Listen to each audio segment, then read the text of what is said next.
Kajian Kitab.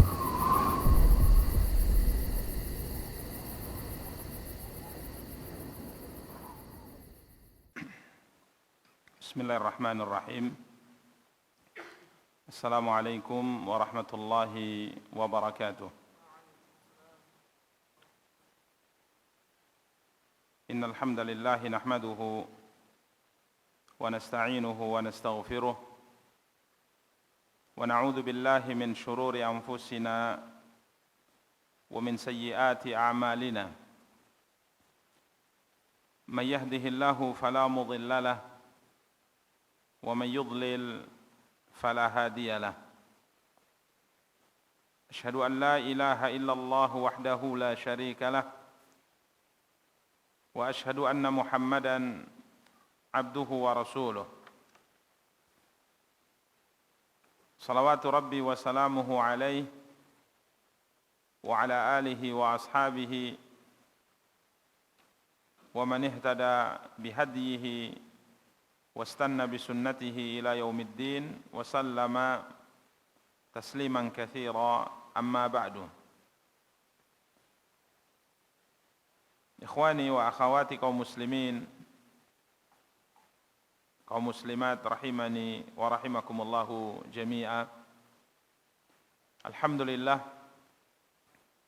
puji dan syukur senantiasa kita ucapkan untuk Allah Subhanahu wa taala atas nikmat dan karunia yang diberikan oleh Allah Subhanahu wa taala untuk kita semua. Salawat beserta salam semoga senantiasa dilimpahkan oleh Allah untuk junjungan dan panutan kita Nabi Allah yang mulia Muhammad sallallahu alaihi wasallam. Ikhwani wa akhawati kaum muslimin, kaum muslimat rahimani wa rahimakumullahu jami'a. Biidznillah, pada kesempatan yang berbahagia kali ini kita akan kembali mencoba untuk membaca dan menjelaskan As-Sirah An-Nabawiyah, perjalanan hidup Nabi kita yang mulia sallallahu alaihi wasallam, dari kitab Al-Lu'lu'ul Maknun fi Sirati An-Nabiyyil Ma'mun,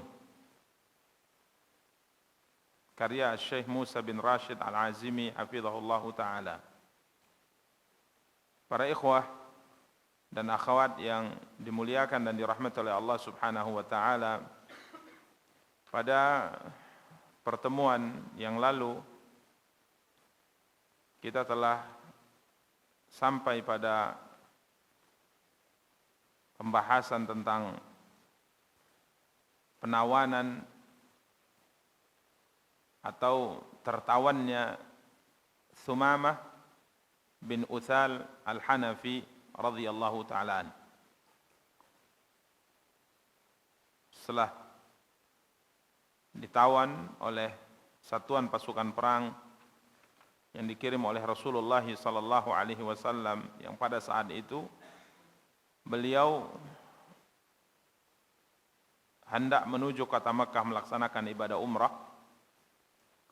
Setelah ditawan, beliau pun diikat di salah satu di antara tiang di Masjid Nabawi agar beliau bisa melihat ibadah kaum muslimin, aktivitas kaum muslimin. Dan Rasulullah sallallahu alaihi wasallam memerintahkan para sahabat untuk berbuat baik kepada beliau. Yang kala itu banyak para sahabat tidak mengetahui siapa sebenarnya Sumamah bin Uthal radhiyallahu taala anhu ini. Setiap kali Nabi sallallahu alaihi wasallam menemuinya dan bertanya tentang kondisinya, ia berkata, "Indi khairun ya Muhammad, in taqtulni taqtul dha damin, wa in tun'im ala syakirin, wa in kunta turidul mala fasal minhu ma syi'ta." Beliau menjawab tatkala ditanya tentang kabarnya oleh Nabi, beliau mengatakan, baik ya Muhammad. Jika engkau membunuhku, maka engkau membunuh orang yang memiliki darah. Artinya orang mulia. Orang yang apabila dibunuh, maka dendam orang yang membunuh itu akan terbalaskan. Jadi bukan sembarang orang, bukan orang yang dirinya tidak memiliki kedudukan dan kemuliaan, dibunuh atau tidaknya sama saja, tidak. In taqtul taqtul dza damin wa in tun'im ala syakir. Jika engkau memberi karunia, berbuat baik, maka engkau akan berbuat baik kepada orang yang bisa berterima kasih. Wa in kunta turidul mal fasal ma syi'ta. Dan jika engkau menginginkan harta, ya, maka fasal minhu ma syi'ta. Mintalah seberapa banyak yang kau mau. Para ikhwah dan akhwat yang dimuliakan dan dirahmati oleh Allah Subhanahu wa taala, Nabi SAW tidak mengomentari jawabannya. Ya, ditinggal oleh Rasulullah. Esoknya beliau kembali bertemu dan kembali bertanya tentang kabarnya, keadaannya. Maka jawaban Sumamah sama. Jawaban Sumamah sama. In taqtulni taqtul dza damin wa in tun'im ala syakir wa in kunta turidul mal fasal minhu ma syi'ta. Nabi SAW tinggalkan. Hari ketiga Nabi SAW juga bertanya kepadanya tentang kabarnya, keadaannya. Maka jawabannya sama, tidak berubah. Saat itulah Rasulullah SAW berkata kepada para sahabat, atliku Sumamah, lepaskan atau bebaskan Sumamah. Ya, maka Sumamah pun pergi, keluar dari masjid, kemudian menuju salah satu di antara tempat yang bisa dia pakai untuk mandi, tempat yang di situ ia bisa mandi. Maka ia pun mandi, ikhtasal, dia mandi, dia bersih-bersih. Kemudian balik lagi ke masjid, masuk ke masjid. Kemudian dia mengucapkan syahadat, asyhadu an la ilaha illallah wa asyhadu anna Muhammadar Rasulullah. Kemudian beliau mengucapkan di hadapan Rasulullah SAW sebuah kalimat yang sangat agung yang telah kita bacakan pada pertemuan yang lalu, ya, bahwa wajah Rasulullah SAW yang sebelumnya merupakan wajah yang paling beliau benci, namun setelah beliau mengikrarkan syahadat, maka wajah Rasulullah adalah wajah yang paling beliau cintai. Agama Islam yang dibawa oleh Rasulullah dahulunya adalah agama yang paling dia benci. Setelah dia syahadat, maka agama Islam menjadi agama yang paling dia cintai. Negeri yang ditempati oleh Rasulullah, kota Madinah, merupakan kota yang paling ia benci. Namun setelah dia bersyahadat, maka kota Madinah merupakan kota yang paling ia cintai. Ya, kemudian dia meminta pendapat kepada Rasulullah. Dia mengatakan, saya berangkat dari negeriku Yamamah. Sebenarnya niat tujuannya adalah melaksanakan umrah ke kota Makkah Al-Mukarramah, namun aku ditangkap, ditawan oleh satuan pasukan perang yang kau kirim. Ya, beliau minta pendapat, apa yang mesti aku lakukan? Maka Nabi SAW mengatakan, lanjutkan apa yang sudah engkau niatkan. Ya, berangkat umrah. Ya, maka beliau berangkat, ya, radhiyallahu ta'ala anhu, dan tatkala sudah mendekat ke kota Mekah, maka beliau, ya, menarik nafasnya, mempersiapkan suara kerasnya, kemudian beliau mulai bertalbiyah dengan keras. Labbaik Allahumma labbaik, labbaik la syarika laka labbaik, innal hamda wa ni'mata laka wal mulk la syarika lak. Ya, maka orang-orang Quraisy pun, ya, marah dengan suara teriakan ini, karena ini adalah suara teriakan mengisyaratkan pada tauhid, keesaan kepada Allah. Mereka bertalbiyah juga, tapi talbiyah yang di dalamnya ucapan-ucapan mengandung kesyirikan. Illa syarikan huwa lak tamlikuhu wa ma malak. Jadi kalimatnya kurang lebih sama tapi ada tambahan. Ya, kalau dalam agama kita la syarika lak, tidak ada sekutu bagimu ya Allah, maka mereka mengatakan illa syarikan huwa lak, kecuali sekutu yang kau pilih. Jadi mengandung unsur apa? Kesyirikan. Maka tatkala mereka mendengar talbiyah yang mengandung tauhid, keesaan kepada Sang Pencipta Allah SWT, maka mereka marah, emosi. Ya, pada pertemuan yang lalu kita telah jelaskan mereka bersiap-siap untuk menghadang orang ini. Siapa yang berani bertalbiyah dengan talbiyah seperti ini? Ya, bahkan mereka sudah bersiap-siap dengan senjata mereka untuk membunuhnya. Tiba-tiba muncullah siapa? Sumamah. Bahkan ada salah seorang di antara pemuda Quraisy sudah menyiapkan busurnya dan hendak membidiknya, maka Abu Sufyan melarangnya. Kamu tahu siapa dia? Dia adalah Sumamah. Jika seandainya kita membunuhnya, maka akan terjadi perang besar antara kita dengan kabilahnya. Karena ya Banu Hanifah itu kabilah sangat besar, ya, kabilah yang sangat besar. Jadi kalau ia terbunuh, maka akan terjadi perang besar antara kita dengan kabilahnya. Ya, sampai pada akhirnya para ikhwah dan akhwat dia melakukan pembaikotan. Ya, biji gandum tidak beliau kirim dari Yamamah ke kota Mekah, namun pada akhirnya pembaikotan ini diminta oleh orang-orang Quraisy untuk dilepas, untuk tidak dilanjutkan. Mereka meminta kepada Rasulullah sallallahu alaihi wasallam, yang akhirnya Sumamah pun sebagaimana perintah Rasulullah kembali mengirim biji gandum ke kota Makkah Al-Mukarramah. Ini para ikhwah dan akhwat yang dimuliakan dan dirahmati oleh Allah Subhanahu wa taala, pembahasan yang terakhir yang kita telah baca dan jelaskan pada pertemuan yang lalu. Berikutnya penulis akan menjelaskan tentang Umratul Qadha.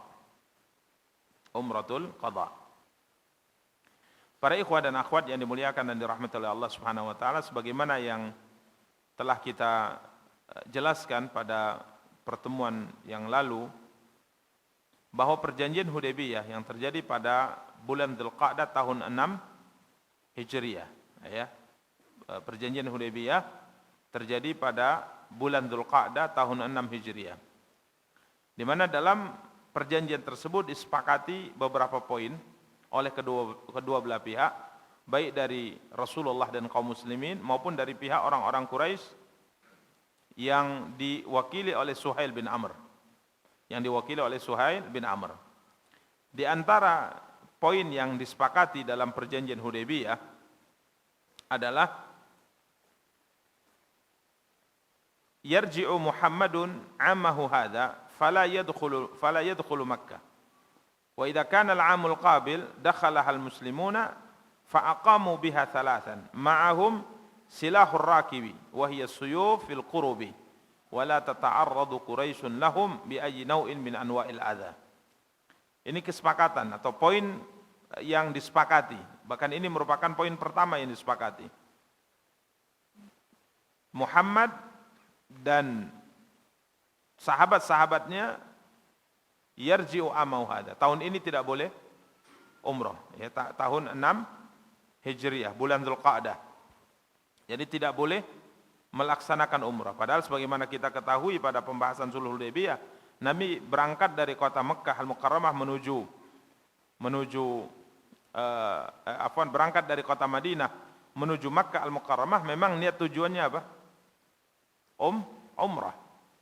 Namun di Hudaybiyah mereka dihalang, kemudian terjadilah kesepakatan ini. Jadi orang-orang Quraisy melarang Nabi dan kaum muslimin umrah di tahun itu. Kemudian tahun depan baru boleh umrah. Dengan catatan kaum muslimin, Muhammad dan sahabatnya hanya boleh menetap di kota Mekah 3 hari saja. Dan mereka tidak boleh membawa senjata kecuali senjata seorang musafir, yakni pedang yang berada di dalam sarungnya. Tombak, panah tidak boleh dibawa. Ya, kemudian intinya peralatan perang tidak ada yang boleh dibawa nanti di umrah tahun depan. Dan orang-orang Quraisy tidak boleh mengganggu kaum muslimin dengan gangguan apapun. Ini poin kesepakatan pertama yang disepakati dalam perjanjian Hudaybiyah, bulan Dzulqa'dah tahun 6 Hijriah. Karenanya para ikhwah dan akhwat yang dimuliakan dan dirahmati oleh Allah Subhanahu wa taala, tatkala telah masuk Dzulqa'dah, bulan Dzulqa'dah tahun 7 Hijriah, ya, maka Rasulullah sallallahu alaihi wasallam memerintahkan para sahabat untuk bersiap-siap melaksanakan ibadah umrah. Ya. Dan pada pertemuan sebelumnya kita jelaskan, ya, bagaimana sedihnya para sahabat tatkala disepakati bahwa umrah tahun ini tidak boleh. Yani tahun 6 Hijriah tidak boleh. Berarti harus pulang ke kota Madinah, balik lagi ke kota Madinah. Kalau mau umrah tahun depan. Ini orang-orang Quraisy memaksa demikian dalam perjanjian tadi. Ya. Dan banyak kaum muslimin, bahkan mayoritas kaum muslimin merasa berat dengan poin kesepakatan ini. Maka para ikhwah dan akhwat yang dimuliakan dan dirahmati Allah, tatkala sudah masuk tahun 7 Hijriah, bulan Dzulqa'dah, maka Rasulullah sallallahu alaihi wasallam perintahkan kaum muslimin untuk bersiap-siap berangkat untuk melaksanakan ibadah umrah. Ibadah umrah ini disebut dengan umratul qadha. Umrah al-qadha, yang sering diterjemahkan dengan qadha, diartikan dengan apa? Pengganti, atau sebagai ganti dari umrah sebelumnya. Ini perlu digarisbawahi, istilah qadha itu sebenarnya kalau kita lihat dalam pembahasan fikih, maka qadha itu artinya ganti karena ibadah yang wajib untuk dilakukan itu belum terlaksana. Contoh misalnya kita diwajibkan berpuasa di bulan Ramadan, ya, di bulan Ramadan karena ada udzur seperti sakit atau safar atau yang lainnya, maka Allah Subhanahu wa taala perintahkan nanti setelah selesai Ramadan, ya, berlalu bulan Ramadan, maka kita diwajibkan untuk mengqadha'nya, untuk menggantinya. Artinya 1 hari atau 2 hari Ramadan yang kita tidak berpuasa karena udzur, ini masih menjadi tanggungan hutang bagi kita sampai kita bayar, ya, sampai kita ganti. Ya, ini istilah qadha, ya, ini istilah qadha. Karenanya tatkala disebut dengan umrah qadha, sebenarnya ini bukan umrah pengganti yang tahun lalu belum terlaksana. Kenapa? Karena tahun lalu itu 6 Hijriah, bulan Dzulqa'dah yang kita ceritakan sehingga terjadi kesepakatan perjanjian Hudaybiyah, umrahnya itu sempurna. Umrahnya apa? Sempurna. Jadi tidak ada hutang umrah. Di mana Allah Subhanahu wa taala menjelaskan dalam Al-Qur'an, wa atimmul hajja wal umrata lillah fa in uhsirtum famastaysara minal hadi. Karena kaidahnya atau syariatnya dalam Islam, apabila kita terhalang, ya, dari melaksanakan ibadah haji atau umrah sehingga kita tidak mampu melanjutkannya, maka Allah Subhanahu wa taala perintahkan kita untuk tahallul, tapi dengan catatan menyembelih hadyu, dan itu yang dilakukan oleh siapa? Rasulullah sallallahu alaihi wasallam. Artinya umrah tahun 6 Hijriah yang lalu itu sudah selesai. Ya, tidak ada hutangnya, tidak ada tanggungannya. Ya, karenanya para ulama rahimahumullah taala mengatakan sebagaimana disebutkan dalam kitab ini, umratul qadha, ya, lebih tepat kata beliau dimaknai dengan umrah yang dilakukan sesuai dengan qadha. Qadha itu juga bisa diartikan keputusan dalam perjanjian. Ya, artinya umrah ini dilakukan karena inilah yang disepakati pada poin perjanjian pertama yang kita bacakan tadi. Muhammad dan para sahabatnya tidak boleh umrah di tahun ini, harus pulang ke kota Madinah, tahun depan baru boleh. Jadi tahun 7 Hijriah bulan Dzulqa'dah. Demikian para ikhwah dan akhwat yang dimuliakan dan dirahmati oleh Allah Subhanahu wa taala. Sehingga sebagian ulama juga menamakannya dengan umrah qisas. Ya, umrah balasan.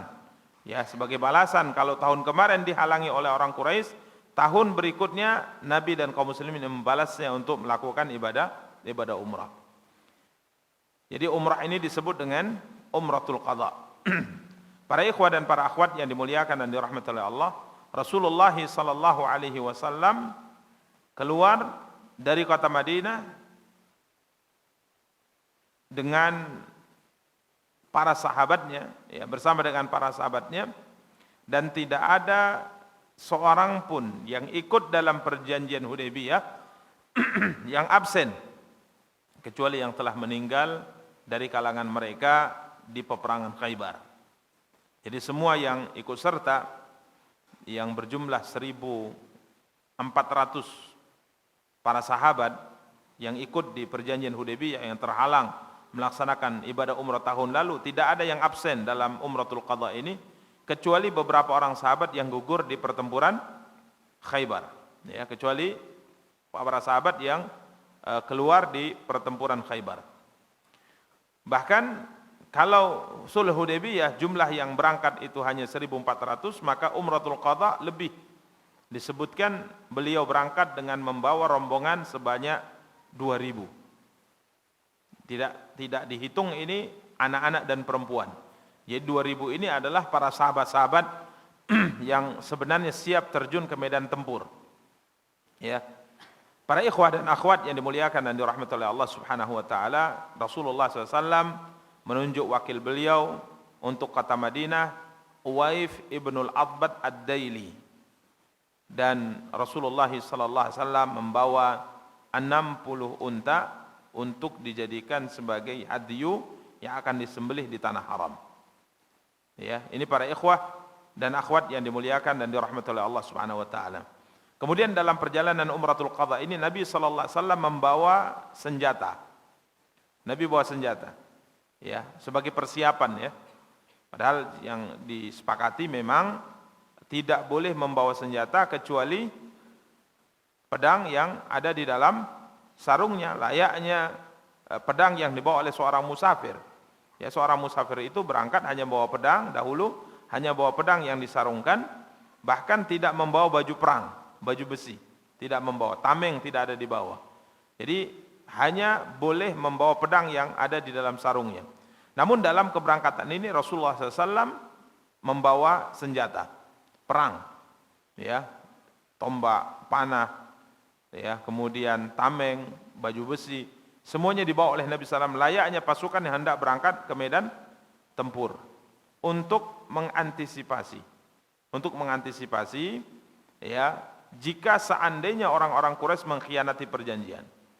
Ini musuh besar, ya, musuh utama Nabi dan kaum muslimin. Namun nanti pada akhirnya peralatan-peralatan tempur ini tidak dibawa masuk ke kota Mekah sesuai dengan perjanjian. Tidak dibawa masuk ke kota Mekah sesuai dengan perjanjian. Para ikhwah dan akhwat yang dimuliakan dan dirahmati Allah, berangkatlah Rasulullah sallallahu alaihi wasallam tatkala beliau sampai di Dzulhulaifah, tempat ihram untuk orang-orang yang datang dari arah kota Madinah, maka beliau perintahkan Muhammad bin Maslamah untuk bergerak lebih dulu sebagai rombongan atau kelompok yang mengawali kelompok besar yang akan dipimpin oleh Nabi kita yang mulia sallallahu alaihi wasallam. Dan Nabi sallam ihram di Dzulhulaifah, kemudian mereka pun bertalbiyah dan kaum muslimin bertalbiyah bersama dengan Rasulullah sallallahu alaihi wasallam. Kemudian Muhammad bin Maslamah diperintahkan untuk lebih dulu berangkat dengan para penunggang kuda. Kemudian para ikhwah dan akhwat yang dimuliakan dan dirahmati oleh Allah Subhanahu wa taala, di samping membawa pasukan berkuda, ya, bersamaan dengan itu peralatan perang juga dibawa oleh rombongan Muhammad bin Maslamah ini. Tatkala rombongan pasukan berkuda ini telah sampai di daerah yang disebut dengan Marid Zahran. Marid Zahran, Nabi perintahkan agar kaum muslimin atau rombongan Muhammad bin Maslamah menanti Rasulullah di tempat yang disebut dengan Marid Zahran. Marid Zahran ini tempat yang kalau hitungan kilometer kurang lebih ya 29 kilometer lagi ke kota Mekah. Ya, jaraknya 29 kilometer. Di situ Muhammad bin Maslamah menunggu Rasulullah SAW. Ketepatan saat itu ada beberapa orang-orang Quraisy yang ada di daerah itu. Kemudian mereka bertanya kepada Muhammad bin Maslamah, ya, kenapa bawa pasukan berkuda, mau kemana, kan gitu kan. Maka Muhammad bin Maslamah mengatakan bahwa Rasulullah besok akan sampai di tempat ini. Besok Rasulullah akan sampai di tempat ini. Kemudian mereka melihat persenjataan perang yang sangat banyak yang dibawa secara khusus oleh Bashir bin Sa'ad radhiyallahu taala anhu yang bersama dengan rombongan Muhammad bin Maslamah. Maka beberapa orang Quraisy ini pun dengan cepat berangkat ke kota Mekah, balik ke kota Mekah dan menyampaikan ya kepada penduduk kota Mekah bahwa Muhammad datang dengan membawa apa? Senjata. Ya. Maka mereka mengatakan, "Ma ahdatsna hadatsan." Apa kesalahan yang kita lakukan? Apa pelanggaran yang kita lakukan? Kita masih memegang kesepakatan yang sudah kita sepakati, perjanjian damai yang sudah kita sepakati bersama. Fa fima yaghzuna Muhammad bi ashabi? Kenapa Muhammad hendak menyerang kita Padahal kita tidak melakukan pelanggaran apapun. Maka benar besoknya Rasulullah sallallahu alaihi wasallam sampai di Marid Dhahran, di tempat yang di sana sudah didahului oleh Muhammad bin Maslamah dan Bashir bin Sa'ad. Maka para sahabat kala itu bermarkas di sana, ya, istirahat di sana. Kemudian sampai ke telinga para sahabat sebuah kata-kata menyudutkan kaum muslimin. Isu yang berkembang di kalangan orang-orang Quraisy. Ya, bahwa orang-orang Quraisy mengatakan yataba'atsuna minal ajaf. Ya, bahwa para sahabat Nabi dan para sahabat itu tubuh mereka lemah, kurus, kering. Ya, ini isu yang menyebar di mana? Di kota Mekkah Al-Mukarramah. Jadi para sahabat itu lemah, kurus-kurus badannya. Mengatakan, ya Rasulullah, ini isunya sudah berkembang ini. Apa pendapat engkau ya Rasulullah? Seandainya lau akalna min dhahrina, fa akalna min syuhumia. Ya, kita istilahnya setel badan dulu, ya, supaya agak apa? Agak berisi gitu, agak berisi. Jadi apa pendapatmu jika seandainya kita sembelih, ya, kita sembelih sebagian unta kita, ya, kemudian kita banyak makan dari lemak-lemaknya. Ya, beberapa waktu kita di sini, ya Rasulullah, kita makan aja di sini supaya badan betul-betul apa? Fit, badan betul-betul kuat, nampak berotot. Besok tatkala kita sampai ke kota Mekah, mereka akan lihat bagaimana kita sebenarnya. Ya, maka Rasulullah SAW mengatakan, enggak, kata Rasulullah, tidak. Karena kalau untanya disembelih, kendaraan disembelih, kita nanti jalan pakai apa? Ya, karena jarak yang ditempuh Mekah Madinah itu cukup jauh. Lagi pula ini bulan Dzulqa'dah. Bulan Dzulqa'dah itu musim apa? Musim panas. Kemarin kita sudah sebutkan perang Dzatur Riqa. Ya, perang Dzatur Riqa, perang yang karena begitu sangat panas, kendaraan ala kadarnya, sehingga kaki mereka pun apa? Hancur. Ya, luka kaki mereka. Jadi ini tidak, kata Rasulullah, jangan. Karena terbatas, kendaraan kita terbatas. Akan tetapi utuni bi fadli azwadikum. Tapi setiap pasukan yang jumlahnya 2000 itu, di luar anak-anak dan perempuan, semuanya mengumpulkan sisa-sisa bekalnya.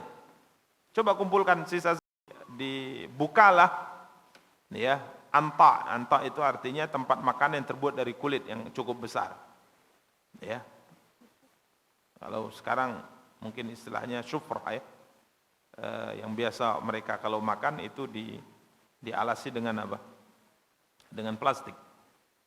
Maka dibuka, kemudian Rasulullah perintahkan untuk mengumpulkan sisa-sisa makanan. Ya, maka akhirnya dikumpulkanlah, ya, sesuai dengan apa yang mereka miliki dari sisa-sisa bekal mereka dalam perjalanan begitu panjang dari Madinah menuju kota Mekah sampai di Marid Dhahran. Kurang lebih jaraknya 29 km lagi. Setelah dikumpulkan, Rasulullah sallallahu alaihi wa alihi wasallam mendoakan makanan ini, ya, agar semoga diberikan apa? Keberkahan. Kemudian Nabi perintahkan, ayo makan sepuas-puasnya. Maka makan, semua rombongan makan, hatta tadalla'u shiba'a, sampai mereka benar-benar kenyang, ya. Kemudian masih bersisa, maka setiap pasukan kembali mengambil makanan sisa yang sudah dimakan bersama tadi untuk dimasukkan ke tempat-tempat mereka masing-masing, dan itu pun masih bersisa. Makanya salah satu di antara mukjizat Rasulullah sallallahu alaihi wasallam itu apa? Makanan dengan doa beliau bisa bertambah, ya, sebagaimana pernah kita bacakan di saat perang apa? Khandaq, Jabir bin Abdullah membuat makanan, ya, karena melihat Rasulullah sallallahu alaihi wasallam sangat apa? Sangat kelaparan, ya, lemas. Maka Jabir berkata kepada istrinya, aku melihat Nabi SAW itu kelaparan sekali, lemah. Maka ada nggak makanan? Kata Jabir, ada, kata sang istri. Dimasakkan, kemudian dipotongkan seekor kambing yang tidak besar. Kemudian sang istri sambil menunggu mau masak, tinggal nunggu masaknya saja. Maka sang istri berkata kepada suaminya, wahai suamiku, pergi sekarang sudah bisa dipanggil Rasulullah. Tapi ingat, jangan panggil semua. Mungkin 10 orang, 12-15 orang bisa. Ya, bisa. Karena kambingnya tidak terlalu apa? Besar. Ya walaupun nggak terlalu besar, kalau kita bisalah 100 orang kan gitu. Campur kentang ya. Baik. Maka Jabir datang dan dia pun menyampaikannya hampir seperti orang berbisik. Ada sedikit makanan, beberapa orang dari sahabatmu yang bisa dipanggil ya Rasulullah, makanan terbatas. Maka Nabi kemudian mengangkat suaranya, ya ahlal khandaq, wahai para pekerja di parit, sesungguhnya Jabir mengundang kita makan. Jabir mengundang kita makan. Saya tidak bayangkan bagaimana perasaan hati Jabir, raut wajahnya tatkala Nabi mengundang semua pekerja. Ya, mengundang semua pekerja, jumlahnya Masya Allah banyak, bukan ratusan, 1000 lebih. Ya. Bagaimana perasaan beliau? Maka beliau pun langsung ketakutan lari pulang. Kemudian dia mengatakan kepada istrinya, Rasulullah mengundang semuanya. Sang istri marah-marah kepada suaminya. Ya, padahal bukan salah suami. Ya, bukan salah suami. Ya, tergesa-gesa istri menyalahkan siapa? Jabir. Bukankah aku sudah mengatakan ini dan itu? Jabir mengatakan, aku sudah melakukan sebagaimana yang kau inginkan. Tapi ya faktanya Nabi mengundang semuanya. Ya, kemudian sang istri mengatakan, ada pesan khusus Rasulullah? Ada. Dia katakan, Jabir, jangan kalau engkau pulang, jangan kau buka bejananya. Jangan kau buka mancinya, jangan kau buka periuknya sampai aku datang. Maka sang istri mengatakan, aman insyaallah. Dan ini ada pesan khusus. Maka subhanallah, datang Rasulullah, maka Nabi yang mengambilnya, meletakkannya di nampan, kemudian 10 masuk, 10 orang sampai kenyang makan, 10 lagi, 10 lagi, 10 lagi, 10 lagi, sampai akhirnya semuanya kenyang. Dan aku perhatikan makanan di periuk tadi, itu tidak tidak berkurang, bahkan saya lihat kok malah bertambah. Ya subhanallah, ini keberkahan yang Allah berikan kepada Nabi kita yang mulia sallallahu alaihi wa ala alihi wasallam. Ini para ikhwah dan akhwat yang dimuliakan dan dirahmati oleh Allah. Kemudian Rasulullah sallallahu alaihi wasallam memerintahkan agar Muhammad bin Maslamah dan Bashir bin Sa'ad yang membawa pasukan berkuda dan senjata tadi untuk bergerak lebih dulu ke lembah Ya'jaj. Ini lembah yang kurang lebih 8 km lagi sampai ke titik kota Mekah. Artinya kalau kita lihat 8 km itu sudah bisa kita lihat batas tanah haram, sudah bisa dilihat batas tanah haram. Maka Nabi perintahkan untuk menunggu Rasulullah sallallahu alaihi wasallam di sana. Maka Rasulullah sallallahu alaihi wasallam kemudian bergerak dan beliau memang berhenti di Ya'jaj ini bersama dengan rombongan. Di tempat inilah orang-orang Quraisy mengutus Miqras bin Hafs. Miqras bin Hafs ini orang juga pernah bertemu dengan Rasulullah SAW dalam Sulhul Hudaybiyah. Ya, dalam Sulhul Hudaybiyah. Di antara utusan-utusan yang dikirim oleh orang-orang Quraisy menemui Rasulullah adalah orang ini, Miqras bin Hafs. Orang-orang Quraisy mengutusnya dengan beberapa orang dari kalangan mereka sehingga bertemu dengan Rasulullah. Kala itu Rasulullah bersama dengan para sahabatnya dan juga membawa al-hadyu, ada hewan-hewan yang akan disembelih. Mereka juga sudah memakai kain ihram, sudah bertalbiyah, artinya bisa dipastikan mereka memang niatnya mau umrah. Tapi dilihat juga di situ di Ya'jaj, 8 km lagi sampai ke kota Mekah, kok ada senjata sebagaimana yang diinfokan pada beberapa hari yang lalu. Maka mereka mengatakan, ya Muhammad, ma urifta saghiran wala kabiran bil ghadar. Miqras mengatakan, ya Muhammad, tidak pernah kami mendengar dari kecilmu sampai besarmu engkau itu berkhianat. Enggak pernah kami dengar. Kemudian mereka mengatakan, tadkhul bis-silah fil haram ala qaumik. Kenapa engkau membawa persenjataan perang ke tanah haram untuk menyerang kaummu, untuk menyerang keluargamu? Padahal sesuai dengan kesepakatan yang telah kita sepakati, engkau tidak masuk ke kota Mekah kecuali dengan senjata yang dibawa oleh seorang musafir, pedang yang disarungkan dalam sarungnya. Maka Rasulullah SAW berkata, ini kan belum masuk tanah haram.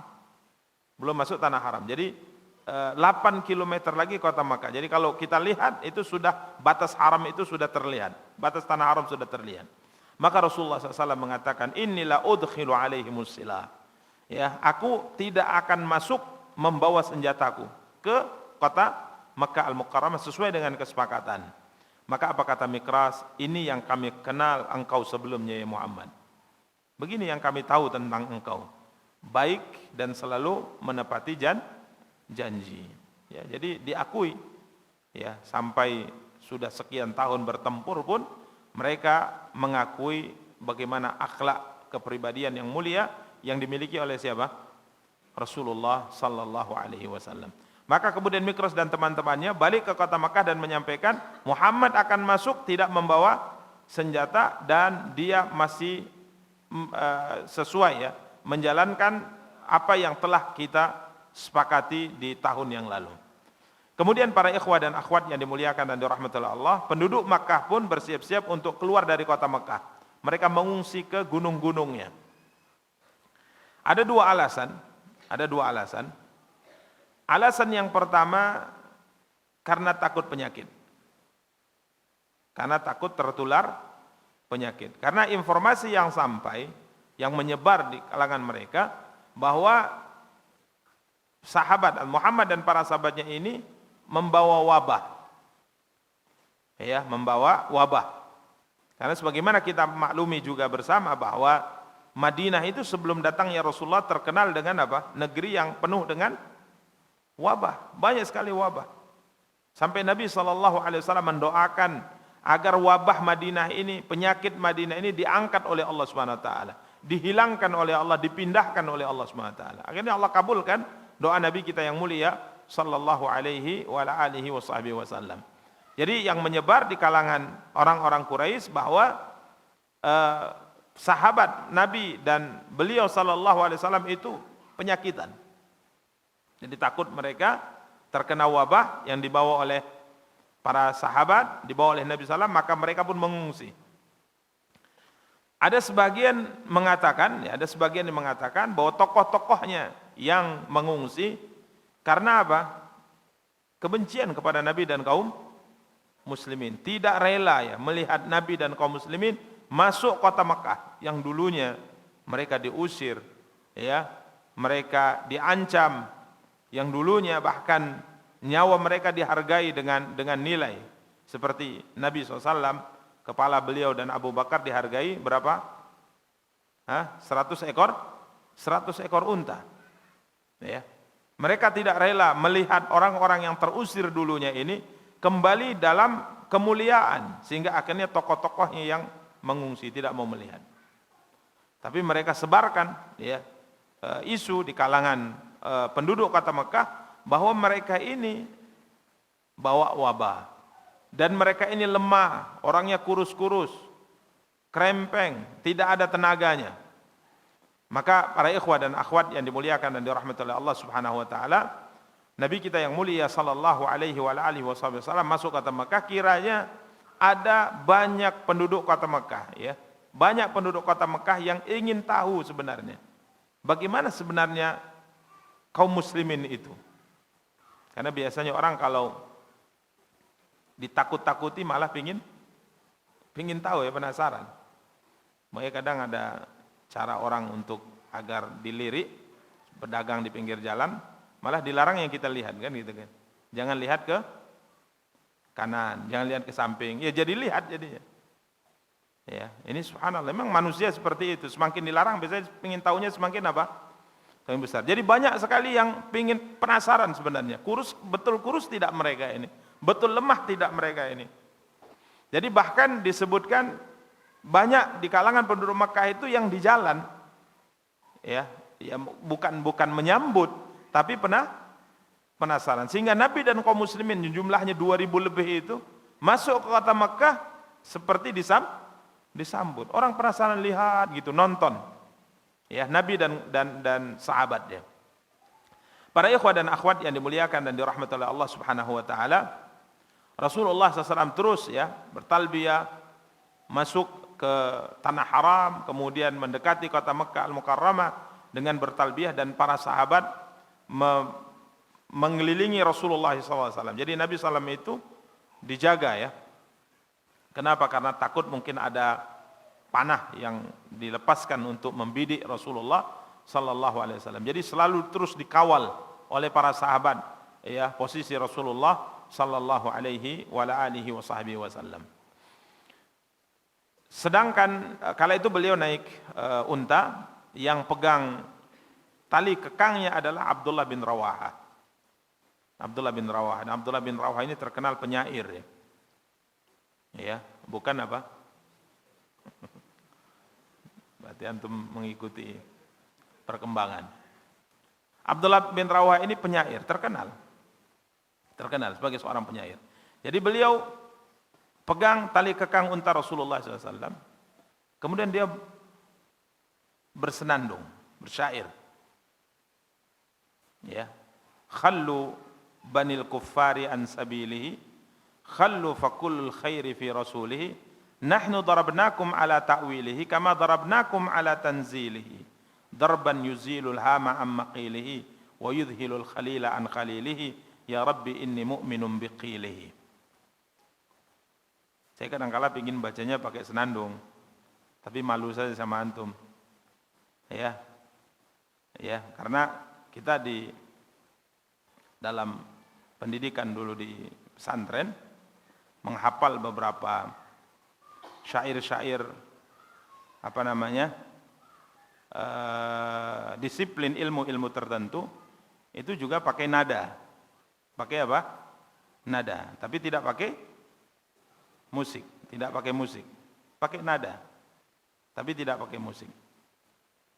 Dan itu lebih mudah kita ngapalnya, pakai nada tapi tidak pakai musik. Karenanya pada pertemuan-pertemuan sebelumnya kita katakan bahwa syair ini, ya tatkala dia dibaca dengan nada tertentu misalnya, itu sah-sah saja.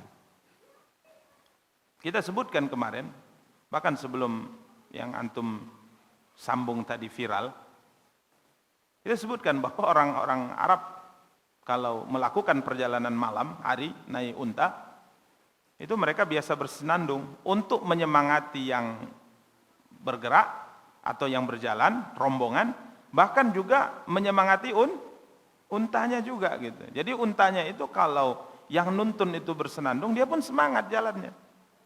Tapi kalau yang nuntun itu diam saja, males dia, lemes dia. Itu maklum dalam catatan sejarah kita lihat itu. Jadi kalau sudah tengah malam ini berjalan, untanya sudah mulai lelah, jalannya yang seharusnya misalnya sekian kilometer per jam, sudah mulai lelah dia. Mulailah dilantunkan syair, mulai cepat lagi jalannya. Ya, kita gitu juga sebenarnya kalau jalan malam kan, lagi nyupir, kalau tadi sudah mulai lambat-lambat, cobalah bersenandung, bukan bernyanyi ya. Kalau nyanyi, istilahnya kalau pakai musik tentunya ini hal yang sebagian ya, atau walaupun dikatakan ada khilaf kecil di sana kan, tapi mayoritas bahkan hampir boleh kita katakan keseluruhan menghukuminya apa? Tidak boleh. Tapi kalau syair maklum, Nabi SAW menggali khandak, beliau bersyair, bangun masjid bersyair. Jadi memang ini bukan bahagian dari Islam, akan tapi ini bahagian daripada adat istiadat yang kala itu berjalan. Ya, jadi beliau menyenandungkan syair, ya. Dan ini bisa pakai nada. Syair-syair ini bisa dibaca dengan apa? Dengan nada tertentu. Kalau antum mau belajar, bayar. Ada nadanya, ya bisa pakai nada. Bacanya pakai nada. Ya. Ini para ikhwah dan akhwat yang dimuliakan dan dirahmati Allah. Tapi yang dilarang adalah alat musiknya. Yang dilarang adalah alat musiknya. Beliau mengatakan khallu banil kuffari an sabilihi, khallu fakulul khairi fi rasulihi. Ya.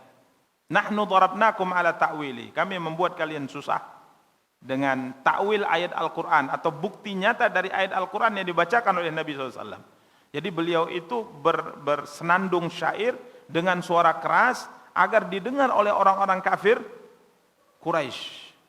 Ya. Boleh mengatakan ini membuat kalian susah kan? Karena memang informasi kami akan umrah itu tahun-tahun yang lalu telah disampaikan oleh Rasulullah, yang kala itu tidak ada orang yang menyangka, tapi hari ini kami lakukan. Hari ini kami apa? Lakukan. Kemudian beliau mengatakan, ya Rabbi inni mu'minun biqilihi. Ya Tuhanku, sesungguhnya aku beriman dengan firman-Nya atau dengan sabdanya. Aku beriman dengan sabda Rasulullah bahwa yang diucapkan oleh Rasulullah semuanya itu benar. Maka Umar kala itu berkata kepada Ibnu Rawaha, kepada Abdullah bin Rawaha, ya benar Rawaha, baina yaday Rasulillah wa fi haramillah taqulu syi'ra. Hai Ibnu Rawaha, apakah engkau di hadapan Rasulullah SAW melantunkan syair, dan di tanah haram engkau melantunkan apa? Syair. Kita sebutkan bahwa syair, tadi kita sampaikan, syair itu adalah sesuatu yang pada dasarnya boleh saja, selama maknanya apa? Benar, maknanya tidak mengandung unsur zina, maknanya kalimat-kalimatnya itu tidak bertentangan dengan syariat, kemudian tidak menjadi kebiasaan. Ya, maka pada momen-momen tertentu syair itu dibaca, tapi jangan setiap hari. Ya, bangun pagi syair, sebelum sarapan syair, sarapan syair, mau kerja syair, istirahat kerja syair, waktu kerja syair, semuanya syair. Ya, terakhir apa yang terjadi? Qurannya nggak baca, sehingga kalau mendengar bacaan Quran biasa saja, tapi kalau mendengar syair nangis. Ya, syair apa istilahnya? Syair Islami atau nasyid Islami. Enggak ada nasyid Islami, enggak ada nasyid Islami, itu tidak ada. Ya, jadi ini kalau sampai berlebihan itu tidak boleh. Karenanya para ikhwah dan akhwat yang dimuliakan dan dirahmati Allah, orang yang selalu bersenandung dengan syair pada setiap waktunya tercela. Hari-harinya syair tercela. Karena Imam Syafi'i rahimahullah, ahli syair, ulama yang ahli syair terkenal, beliau berkata, kalaulah bukan syair itu membuat orang hina, maka aku akan bisa menjadi ahli syair lebih hebat daripada Labid. Takuntu asy'ar min Labid. Karena Imam Syafi'i terkenal ya, sastrawan yang sangat luar biasa. Beliau mengatakan, kaulah syair itu tidak tercela bagi seorang ulama, maka aku bisa memunculkan syair-syair yang lebih hebat daripada pujangga-pujangga ahli syair yang dikenal oleh bangsa Arab. Tapi ya berlebihan dalam syair, selalu mengucapkan kata-kata syair ini tidak bagus. Tapi pada momen tertentu ya silahkan. Pada momen tertentu silahkan. Dalam perjalanan safar, kerja berat, itu kalau dengan nada syair tadi, itu kita makin semangat, selama catatannya tidak ada alat musik, ya. Dan syairnya itu adalah hal yang positif, tidak bertentangan dengan syariat atau tidak mengarah kepada perbuatan zina. Ya, demikian para ikhwah dan akhwat yang dimuliakan dan dirahmati Allah. Maka apa kata Rasulullah mengomentari larangan Umar bin Khattab? Pertanyaan, sanggahan Umar bin Khattab kepada Abdullah bin Rawaha, "Khalli anhu ya Umar, falahiya asra'u fihim min nadhin nabli." Ya, biarkan dia wahai Umar bersenandung. Ya, biarkan ia mengucapkan kata-kata syair, karena sesungguhnya syair dia ini lebih cepat mengena di mereka daripada serangan anak panah. Karena syair dahulu itu media. Di zaman itu adalah media di zaman kita. Jadi orang kalau mau menghina orang lain, rangkailah kata-kata syair, ucapkan, itu menyebar cepat itu. Jadi media mereka syair. Ya. Kalau mau menghujat, buatlah rangkaian syair, ucapkanlah. Pasti akan cepat. Karenanya ahli-ahli syair itu saat itu memiliki kedudukan yang terhormat dan terkenal. Seperti Ka'ab bin Malik, itu ahli syair. Maka tatkala beliau masuk Islam, Nabi mengatakan, Ka'ab syair ya. Gitu. Jadi memang di dunia Arab saat itu yang ahli syair itu memang terkenal. Orangnya itu pasti akan dikenal. Siapa yang ahli syair. Bahkan mereka punya pasar khusus untuk Untuk berlomba-lomba menyebutkan tentang kehebatan, kemuliaan masing-masing kabilah masing-masing dengan syair-syair. Jadi memang subhanallah saat itu memang syair ini adalah media bagi mereka. Ya, maka para ikhwah dan akhwat yang dimuliakan dan dirahmati Allah, sehingga Rasulullah SAW punya ahli syair yang gelarnya adalah syairu Rasulullah. Penyair siapa? Rasulullah, bernama Hasan bin Thabit. Ya, Hasan bin Thabit. Ini setiap kali ada kabilah yang membanggakan kabilahnya, kehebatan kemuliaan yang mereka punya, dengan menyebutkan syair-syair yang sangat indah, maka Nabi suruh Hasan bin Thabit untuk melawannya. Ya, rangkai kata-kata syair yang mematahkan kebanggaan mereka, sebutkan kemuliaan dan kehebatan Islam. Itu yang dilakukan oleh Hasan bin Thabit. Nabi SAW diserang oleh ahli syair dari kota Mekah yang akhirnya masuk Islam. Namanya Abu Sufyan ibnul Haris ibnu Abdul Muttalib. Ini sepupu Rasulullah. Sepupu Rasulullah. Bahkan dari kecil sama dengan Rasulullah. Ya. Nabi Muhammad ibnu Abdullah ibnu Abdul Muttalib. Kalau dia Abu Sufyan ibnul Haris ibnu Abdul Muttalib. Sepupu Nabi SAW. Dekat sekali. Dari kecil sampai muda dekat sekali. Tapi tatkala Nabi mengumumkan Islam, membuat syariat Islam, dia paling benci dengan Rasulullah. Ahli syair. Jadi Nabi dihujat olehnya dengan syair-syair, akhirnya syair ini menyebar ke seluruh penjuru. Maka Rasulullah SAW menyampaikan kesedihannya kepada para sahabat, hujatan ini viral. Maka apa kata Hasan bin Thabit? Ya Rasulullah, izinkan seorang singa untuk menjulurkan lidahnya, untuk melawan dia ini. Maka Nabi bilang, tunggu, jangan kau ucapkan dulu, tapi coba tanya kepada Abu Bakar, ahli nasab Arab. Abu Bakar paling tahu nasab Arab. Hubunganku dengan Abu Sufyan ini bagaimana? Tanya ke dia, jangan sampai engkau hajar dia dengan syairmu yang kena aku. Oke, kata Hasan, aku datangi Abu Bakar dulu, tanya, hubungannya mana? Hubungannya apa? Akhirnya setelah dia paham, maka dia rangkai syair Hasan bin Thabit dengan sangat indah. Ya, dengan sangat indah. Saya terlupakan awal kalimatnya, akan tapi maknanya,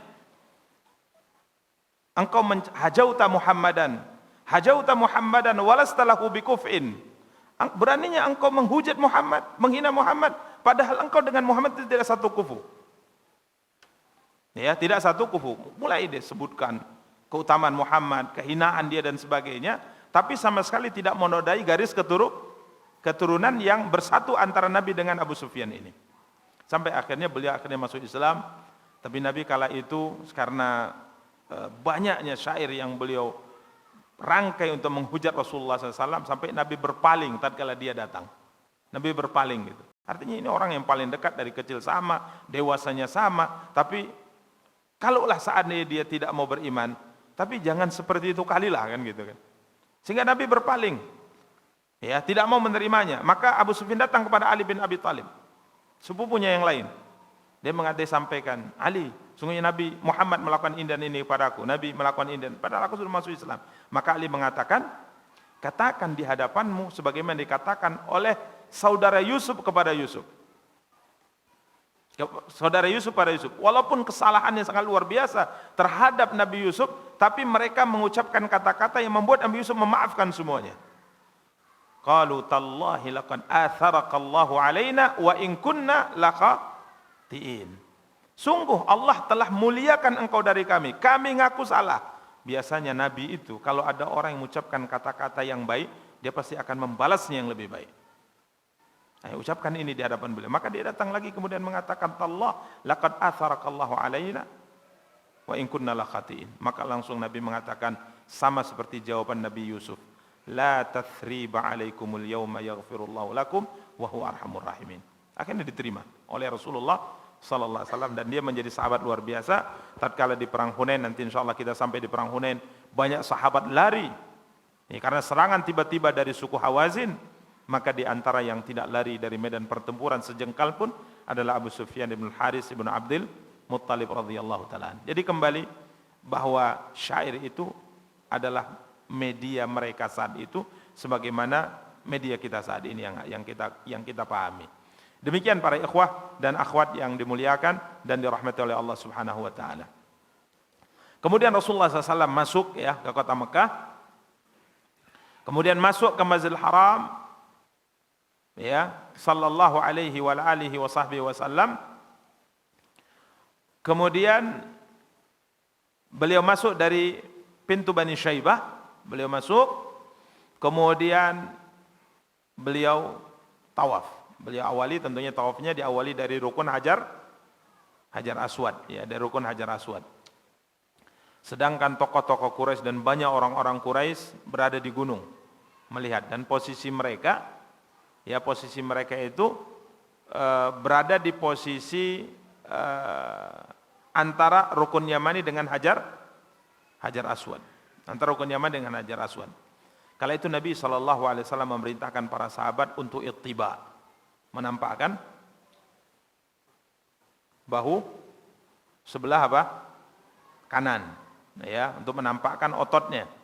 Ini asal mula ittiba itu diperintahkan, ya, walaupun sekarang orang-orang Quraisy tidak ada lagi, atau orang-orang kafir Quraisy tidak ada lagi, tapi sunnah ini masih diperintahkan, ya. Tatkala kita tawaf qudum atau tawaf umrah, kita diperintahkan untuk menyingkap bahu sebelah kanan. Karena isu yang kala itu berkembang di kalangan orang Quraisy, orang-orang Muslim yang datang dari Madinah lemah karena demam Madinah, wabah Madinah, sehingga mereka kurus kerempeng, nggak ada tenaganya lagi. Maka Nabi perintahkan untuk membuka bahu sebelah kanan agar mereka melihat bagaimana otot kita. Ya.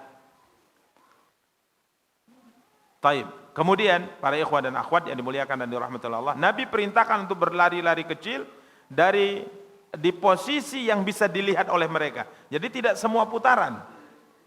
Tidak semua putaran saat itu, walaupun sekarang ya dianjurkan untuk tawaf umrah atau tawaf qudum, diperintahkan untuk ramal, berlari-lari kecil. Berapa putaran? 4 putaran pertama. Jadi subhanallah, Nabi SAW hanya perintahkan mereka berlari-lari kecil di posisi yang bisa dilihat oleh orang-orang kafir Quraisy yang kebanyakan mereka di gunung sebelah antara Hajar Aswad dengan Rukun Yamani. Jadi subhanallah, nampak ototnya, lari-lari kecil dengan semangat. Ya.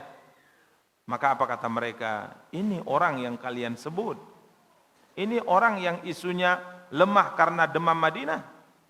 Ini kata mereka lebih kencang larinya daripada seekor kijang. Kuat ini orang kayak gini.